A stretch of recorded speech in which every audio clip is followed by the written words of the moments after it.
Este é o quinto episódio do Jogo das Esquinas, o podcast em português da Master Yumala. No Buda, no Dharma, na Assembleia Suprema, tomo refúgio até atingir a iluminação. Pelo mérito da prática da generosidade restante, possa eu alcançar a budeidade para o benefício de todos os seres. Tomo refúgio até alcançar a iluminação no Buda, no Dharma e na Assembleia Suprema. Pelo mérito da prática da generosidade e assim por diante todas as paramitas, possa eu alcançar a budeidade para o benefício de todos os seres. No Buda, no Dharma e na Assembleia Suprema, tomo refúgio até alcançar a iluminação.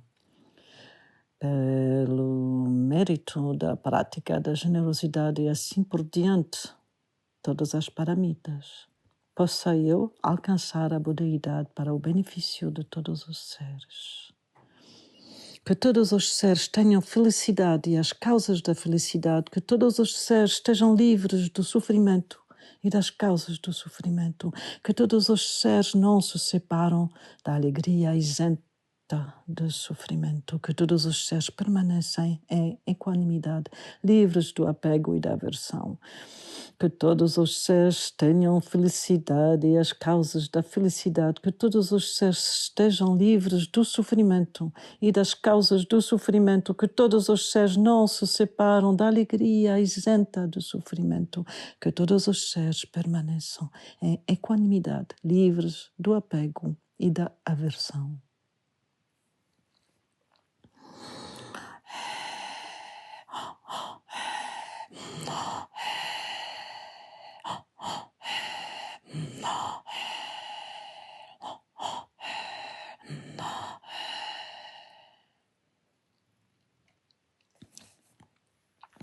Estas são as orações tradicionais propostas pelo mestre Paltaro Rinpoche, um mestre tibetano do século, há 2 séculos, já não sei exatamente a data, porque não decorei a data exata, mas já existiu já há mais de 100 anos. Eu depois posso procurar as datas para dar essa informação, se for preciso. Entretanto, isto chama-se Jogo das Esquinas. Eu tenho falado primeiro do jogo das esquinas e da minha intuição sobre a forma de 5 vezes 5, sendo 5 os 5 elementos e as energias dos 5 elementos presentes em tudo o que existe. Para nós, seres humanos, como interpretamos o mundo e como vivemos no mundo e como somos o mundo, e também em relação à possibilidade de se reconectar com a sabedoria que está na origem de todas as coisas manifestas, ou seja, antes de serem manifestas, existem como potencialmente num lugar, vamos chamá-lo assim, não é num lugar na verdade, mas é como numa frequência, digamos, não dual, uma frequência que não tem a limitação espaciotemporal e que a nossa consciência sempre existe nesse espaço, embora a tendência que temos é de não nos darmos conta. Embora eu acho que se ficarmos um pouco mais atentos, não é, ao que vivemos desde pequenino, nos damos conta que apesar de tudo o que nós vivemos, os sofrimentos, as alegrias, as esperanças, os medos, nos damos conta que afinal sempre estamos mergulhados numa certa dimensão espaciotemporal ilimitada. Então é paradoxal, não é? Este paradoxo é muito importante na tradição budista e eu queria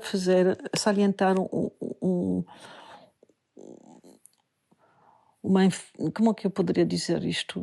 Salientar um facto que é muito importante. Claro que o budismo é muito preciso e extremamente profundo, no sentido de oferecer a todos os seres, e particularmente aos seres humanos, a possibilidade de se libertar do sofrimento e de descobrir quais são as raízes das causas do sofrimento, como é que nós fazemos para criar um mundo de sofrimento.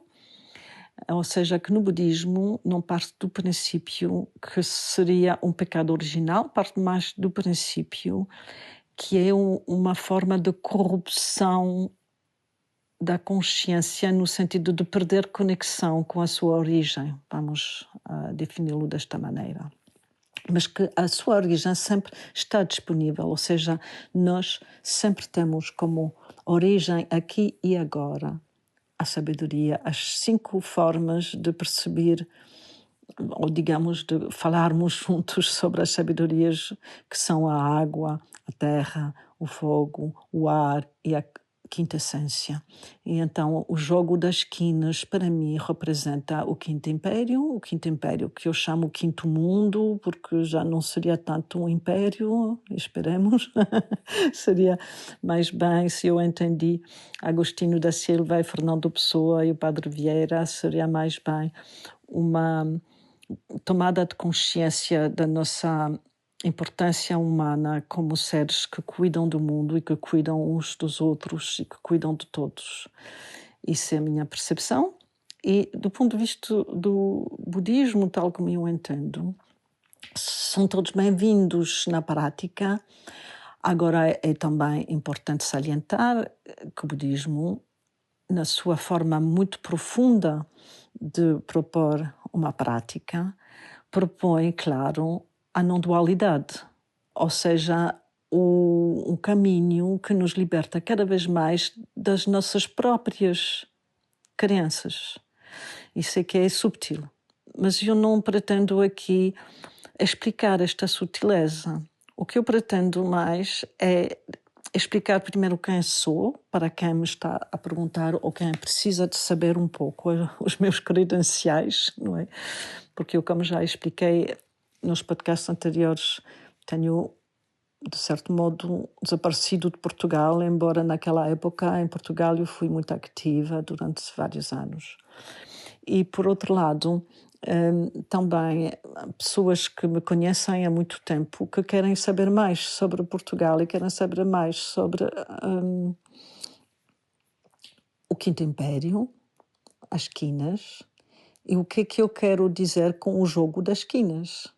Este é o propósito de todo o podcast, mas ele pode durar muito tempo. Eu não sei quanto tempo vai demorar até que eu tenha explicado tudo, porque eu quero aproveitar dessa forma gratuita de arquivar a minha vida e as minhas experiências para que estejam presentes, de certo modo, no mundo. E esta maneira de arquivar, ao mesmo tempo, me permite a mim desenvolver a capacidade de melhorar a minha comunicação em português e espero que pouco a pouco vai criar um interesse por este projeto do Jogo das Quinas, por pessoas que estejam desejosas de participar, de contribuir, de fazer com que este jogo venha a existir. De momento, já explorei isto de várias maneiras. Eu vou-lhes contar uma coisa. A primeira forma como eu explorei isto, quando cheguei cá em Portugal de volta, depois de muitos anos fora, foi quando fiz pela primeira vez na minha vida uma horta. E então, como era aqui em Portugal, plantei 25 couves na forma das quinas de Portugal. Todos os vizinhos não entendiam o que é que eu estava a fazer. E eu disse, olha, isto são as quinas de Portugal. E, de facto, foram as melhores couves que eu tive. Eu tive muito boas couves, que eu depois regava à mão. E estavam nessa forma de 5 vezes 5. ou seja, 5 cruzes horizontais, todas elas juntas em cruz vertical, numa cruz vertical. Então, tudo isto para dizer, claro, que eu sou budista, mas o jogo das esquinas não é um jogo budista, é um jogo universal. Então, sendo universal, ele pretende oferecer um lugar espaço-temporal onde todo tipo de pessoas e todo tipo de crenças, não se esquece que eu disse que o budismo, na sua sutileza mais profunda, propõe libertar-nos das crenças todas. E não se esqueça também que o Agostinho da Silva explicou que a coroação da criança no ritual do Espírito Santo é o primeiro passo, porque esta criança depois vai abrir, não? As prisões, as gaiolas onde estão as pessoas presas à corrupção, estão presas ao crime. O que é o crime? É a corrupção. O que é a corrupção? É a ignorância. Não é a ignorância no sentido que estas pessoas não têm a sabedoria intrínseca, não quer dizer que elas não tenham a capacidade humana que todos nós temos de atingir o estado do Buda. Quer dizer que, de certo modo, houve algo que se passou que fez com que essa pessoa não encontrou outra maneira de viver no mundo do que a maneira corrupta que constrói mais sofrimento e constrói mais conflito e constrói mais ilusão da dualidade e, claro, mais ilusão do nosso ego. Seja como for, por mais potente que sejamos, ou por mais aparentemente fracos que possamos ser, ao fim e ao cabo, na hora da morte, vamos embora da mesma maneira. Todo nu como a gente chegou cá, igualmente, todo nu. E então, esta ideia que não é preciso rejeitar os aspectos mais profundos e sutis do budismo, mas ao mesmo tempo fazer com que este espaço do jogo dos quinas abra para todo o tipo de pessoas. Tem a ver com o facto que nós temos uma inocência em nós, que é mesmo a criança. Esta criança, eu não quero dizer que as crianças são inocentes, porque as crianças são, como nós todos, pessoas que chegam com hábitos, com formas de ser, com formas de se comportar, com tendências habituais que já estão desde muito pequeninos lá presentes. Agora, há na criança um potencial muito mais próximo da inocência do que estaria numa pessoa já crescida e já, de certo modo, na gaiola das suas diferentes crenças. Quando eu digo gaiola, o que eu quero dizer é que a pessoa pode ficar completamente fechada dentro de um sistema, não só de conceptuais, mas também emocionais, um condicionamento mentido. É uma manutenção que a gente faz sem se dar conta.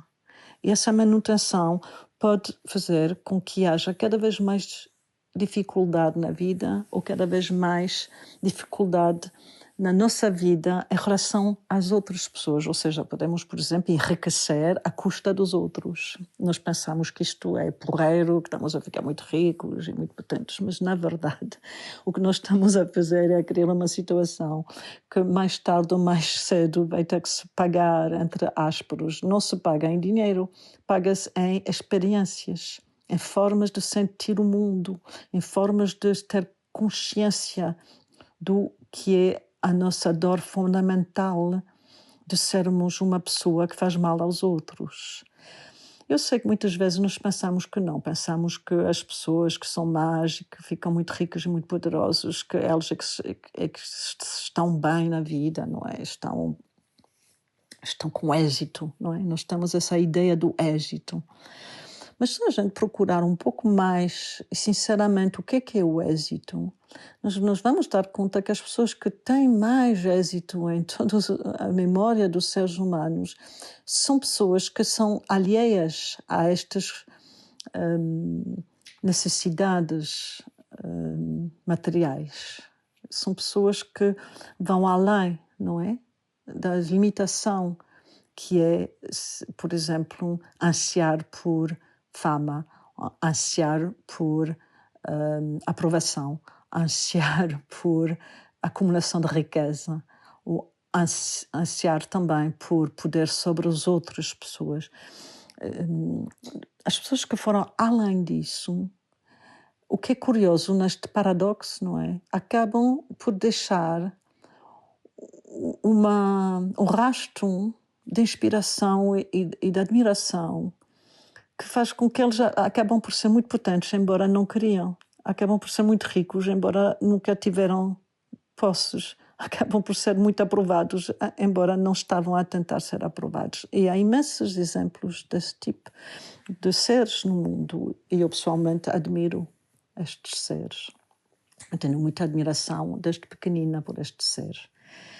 Então isto era um pouco para recolocar neste quinto episódio do podcast, que chamamos ao número 5, recolocar um pouco as coisas no seu lugar, para não ficarmos perdidos no meu monólogo, porque é um monólogo, não é?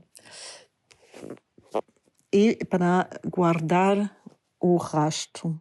Então, eu quando digo que eu tomo refúgio no Buda, no Dharma e na Sangha, Sangha é a Suprema Assembleia. O que eu quero dizer é que eu tomo refúgio, eu dou prioridade à minha consciência mais desnuda, mais pura e mais fundamental, livre da dualidade, livre do ódio e do apego, livre da ignorância. Eu tomo refúgio nesse estado do Buda, que é representado pelas pessoas, mulheres e homens, que atingiram o estado do Buda. Porque neste caso nós estamos a dar a todos os seres não o pecado original, mas mais bem a consciência de que todos os pecados são como, por exemplo, uma mancha num prato. Quando você limpa o prato volta ao seu estado original. Não é? Então, nós também temos a capacidade de voltar ao nosso estado original, porque todas aquelas coisas que façam com que nós não estamos em contacto com a nossa natureza mais profundamente em comunhão com todo o que existe no universo, mas simplesmente presente à humanidade que trata de cuidar uns dos outros e cuidar de tudo que é vivo e de ter cuidado, porque nós seres humanos temos esta capacidade humano, humus, terra, ou seja, humildade e a nobreza do céu, porque nós estamos entre a terra e o céu. Nobilis, as nuvens, o céu, nobres e humildes, que é exatamente isso que nós somos naturalmente quando estamos livres das gaiolas da corrupção, não é? Então a corrupção neste caso é muito íntima, eu não estou a falar de uma corrupção política ou de uma corrupção social, eu estou a falar da intimidade consigo próprio e toda a prática que trata de se cultivar uma sensibilidade em relação à sabedoria, trata também de entender como é que nós ficamos desviados da nossa consciência mais profunda e mais natural e, eu diria, mais gozosa, não é? Não é em português gozoso, mais feliz, vamos dizer, não é? Mais feliz. Então eu tomo refúgio no Dharma. O Dharma é uma forma simples de dizer todas estas coisas que me ajudem a atingir esse estado. Todas as coisas, podia ser o jogo das quinas, podia ser dançar, cantar, podia ser também estudar, e estudar é útil. Claro que é útil na medida em que nós podemos juntar o estudo à meditação sem reflexão, sem nos deixar sempre fechar dentro do circuito de pensamentos. Não é? Então isto é muito importante. E no budismo, claro, que temos muitas ferramentas extremamente potentes que nos ensinam como fazer isso, como é que a gente pode ao mesmo tempo estudar e ao mesmo tempo relaxar a mente e não deixar a mente ser fechada dentro de conceitos. Qualquer conceito, qualquer um deles, acaba por ser destruído pela prática do Dharma. Todos eles, incluindo o que eu estou a dizer agora. Então, há uma forma de se relaxar em relação às nossas próprias convicções e, ao mesmo tempo, a alegria da convicção é porque essa motivação de cuidar uns dos outros tomou rédeas da minha existência. Eu gosto de gostar, eu gosto de amar, eu gosto de cuidar, eu sinto que faz-me bem, a mim também, fazer bem a todos. E isso é crístico, claro. Então, sendo muitas pessoas na lusofónia cristãos, não há realmente uma contradição com essa visão do mundo, que é uma visão em que todos são livres e todos são, de certo modo, simplesmente e naturalmente e pela lei mesmo das coisas, responsáveis por si próprio. O que é que eu quero dizer com isto? É que eu sou responsável por mim próprio, porque qualquer coisa que eu faço, que eu digo e que eu penso, vai-me acontecer também exatamente essa coisa. Porque eu estou sempre, de certo modo, a canalizar uma parte do universo através dessa oportunidade que eu tive de manifestar no universo um corpo. E este corpo pode-me servir tanto para ser simplesmente levada cada vez mais na ignorância, mas também pode-me servir para fazer o processo inverso. E o que eu já tinha dito noutro podcast é que é muito importante, neste caso, contemplar a herança de todos os seres que fizeram este caminho. Porquê? Não é porque a gente vai copiar os outros, não é porque nós somos debaixo da autoridade deles, não. É porque sempre cada um de nós faz renascer esta experiência, mas as condições para nascer são ótimas quando conseguimos purificar esse apego e esta aversão que nos cega em relação à nossa natureza, ou seja, que somos cegas em relação a quem somos. Eu estou a dizer isto de uma forma muito profunda, não estou a dizer quem somos como a minha cara, a minha voz, a minha aparência, o que é que acham de mim, não. Eu estou a falar aqui da minha essência. Eu não consigo contemplar e apreciar a minha essência quando estou ocupada com muitos apegos, ou com mesmo um único apego muito forte, é suficiente para não me perturbar, e com a aversão que vai vir automaticamente por causa do apego. E a ignorância é resultado deste jogo de querer pegar nas coisas ou querer afastar as coisas, porque ao fim e ao cabo todas as coisas são parte da experiência que eu tenho aqui e agora. Não posso fazer de outro modo do que as aceitar e, ao mesmo tempo, dar a essa experiência que eu tenho aqui e agora a luz da consciência profunda, porque como ser humano esse é o meu propósito. O meu propósito não é invadir o mundo e destruir os peixes no mar com barcos de guerra. Isto é pura e simplesmente estupidez. É muito estúpido. Nem essa inteligência, porque costuma-se dizer isso, que a ignorância é muito inteligente. Essa inteligência de criar guerras e de criar ferramentas que permitem destruir tantas coisas e tantas pessoas, e ter ainda por cima a audácia de pretender que isto vai criar a paz, tudo isto é extremamente idiota. Não tem sentido nenhum. É mesmo a prova que, neste caso, as pessoas que acreditam nestas coisas são objetos de uma grande compaixão e são objetos também de uma paciência incrível. São objetos de todas as paramitas e por isso que eu vou continuar a falar desta oração, o Dharma, e dar-se conta destas coisas e aprender como é que eu consigo trabalhar com tudo isto. Isto é que é o Dharma. E a Assembleia Suprema são todas as pessoas de todos os tempos, seja passado, presente, futuro, que são como eu, pessoas no caminho, ou que são pessoas no caminho, mas que já fizeram um caminho. Já fizeram um caminho várias vezes. Já sabem que não há sítio para onde ir. A Terra sempre gira, está sempre às voltas.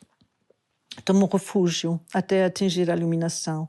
E pelo mérito da prática, da generosidade e restantes, a generosidade e as paramitas. O que é isso? Então são qualidades de uma pessoa que se dedica ao bem de todos os seres, uma pessoa que decidiu a minha vida trata tal como eu sou, que eu seja bailarina, poeta, que seja politiciano, seja do banco, que eu seja camponês, ou que eu seja chofer de autocarro ou de táxi, ou que eu seja um engenheiro, qualquer coisa que eu seja, eu vou me dedicar ao bem de todos os seres. Então este caminho de se dedicar ao bem de todos os seres é maravilhoso, porque ninguém pode ter uma ambição maior do que esta. Isto quer dizer que todas as minhas vidas, desde sempre para sempre, é dedicada ao bem de todos os seres. Eu não tenho que duvidar, não tenho que procurar o que é que eu faço da minha vida. A minha vida é dedicada ao bem de todos os seres. Claro, como é que eu vou fazer isto? Então aí é que nós temos que juntar a nossa inteligência com a nossa criancice, a nossa inocência infantil. O que é isso? É o primeiro pensamento. Porque você, quando tem uma intuição profunda do que é que você precisa de fazer, do que é que você precisa de responder quando alguém precisa de você, ela nunca vai ser tão acertado como quando ela é inocente, quando ela é pura nas intenções, que não há nenhuma intenção de tomar poder sobre esta pessoa, seja como for, que não há nenhuma intenção de ser superior, ou de ser inferior, ou de ser, sei lá, qualquer tipo de retorno. Quando essa inocência existe, nós podemos ter intuições extremamente acertadas uns para com os outros. É muito fácil e é por isso que não é fácil, é porque é tão fácil que a gente não se dá conta que a intuição tem que ser livre de apego e livre de aversão para ser inocente.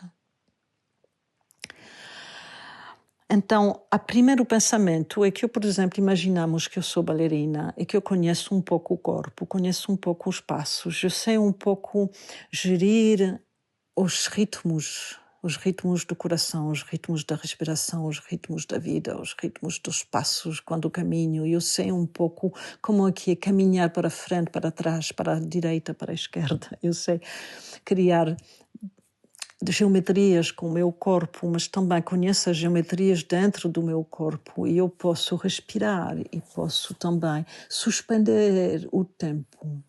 Tudo isso é bailarina, é dança. E como eu tenho uma base de conhecimento, porque eu explorei estas possibilidades no espaço e no tempo, então eu posso de repente dançar espontaneamente, como posso cantar espontaneamente, posso dizer um poema espontaneamente, até consigo falar português, embora não estudei nunca português. O meu português é como é, mas apesar de tudo, eu estou a falar português com muito gosto. Eu gosto e adoro português. Então imaginamos que eu vou dançar e vou fazer um gesto que não estava previsto. E vai ter este gesto vai ter uma consequência, que vai ser uma série de gestos e de ritmos que me vai levar a um sítio onde tenho que voltar a não saber mais, porque a inocência vai produzir outro gesto. Então, cada gesto, de certo modo, são vários gestos, é como uma palavra. Cada palavra vai desencadear mais palavras. Mas tem que ter momentos de silêncio. Tem que ter vírgula, pontos, acentuação. Porque há arte, não é? De falar. A arte de falar precisa absolutamente do silêncio entre os sons. E o ritmo é feito disso. A arte de dançar precisa de todo o conjunto das possibilidades do meu corpo humano. Todo o conjunto, os olhos, as orelhas, a língua, os sabores, os cheiros, os perfumes, os volumes, tudo o que existe na condução humana está condensado numa dança, qualquer dança. E a dança é a manifestação suprema da impermanência, da incapacidade que nós temos de possuir seja o que for. É magnificamente, maravilhosamente, esplendidamente manifesto pela dança. É o primeiro pensamento. O primeiro pensamento é como é que de repente este corpo vai respirar, ou vai dizer uma palavra, ou vai caminhar e dançar em relação direta com o mundo, sem nenhum tipo de corrupção. Isto não é uma coisa difícil, é uma coisa inocente. Essa inocência é o tesouro, é o nosso tesouro. Claro que quando estamos juntos fazemos espelhos uns aos outros e isto faz com que é multiplicado por exemplo, 5 vezes 5, quando há 25 pessoas, por exemplo. 25 vezes multiplicado por 25. Então, para acabar, eu digo assim, pelo mérito da prática da generosidade e das qualidades das paramitas, que são 6, pelo menos ou 10, mas isso não vou falar agora, possa eu alcançar a budeidade para o benefício de todos os seres. Então, eu quando digo isto é o cultivo da memória de que falei no outro podcast anterior. O cultivo da memória é a nossa própria memória, da nossa própria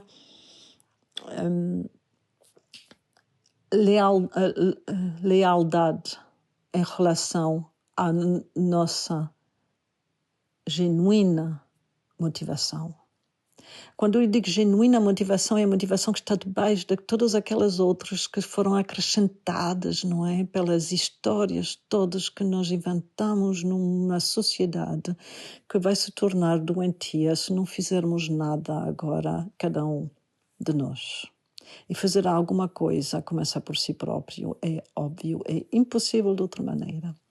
Cada um tem que fazer qualquer coisa para se libertar das causas do sofrimento, entender as causas do sofrimento e seguir um caminho que faça com que entenda como é que vai manifestar uma vida humana que não causa sofrimento a si próprio, obviamente, primeiro, e, por consequência, a todos os outros seres.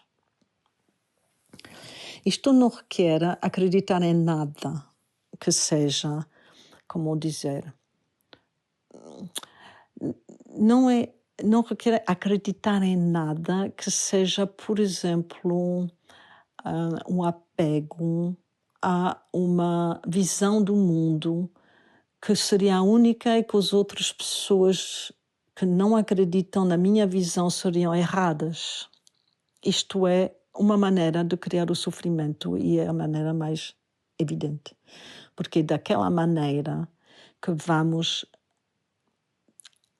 deixar de utilizar o nosso potencial humano de inteligência, de coragem e de qualidades para sermos boas pessoas, seja como for. Não é? Sermos boas pessoas não quer dizer que não somos como somos, por exemplo, eu tenho defeitos, imensos defeitos, não é? Eu tenho um monte de defeitos todo o tempo, todos os dias, mas eu sou uma boa pessoa e eu sei que sou uma boa pessoa. Então, eu não preciso de ser perfeita. O que eu preciso é de ser sincera e honesta comigo próprio.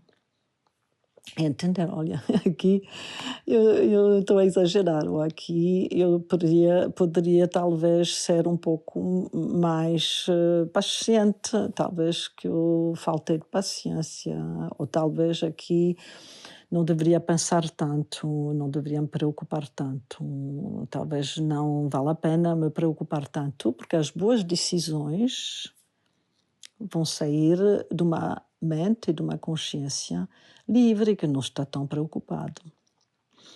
É assim adiante. Isto nunca acaba, isto é uma aventura que não tem princípio nem fim. É sempre, sempre, sempre, sempre, sempre. A viver e a morrer, e a viver e a morrer como inspira, expira, inspira, expira, viver e morrer. Dormir e despertar, despertar e dormir. Sonhar e acordar, e quando acorda sonha outra vez e adormece, e acorda no sonho e depois adormece, e depois acorda no acordar. Então hoje não falei da minha vida pessoal. Achei que era importante retomar um pouco a origem deste podcast, para não ficarmos perdidos nas minhas aventuras, embora vou continuar a contar as minhas aventuras. Agora, eu queria acabar isto com uma historiazinha que me aconteceu ontem.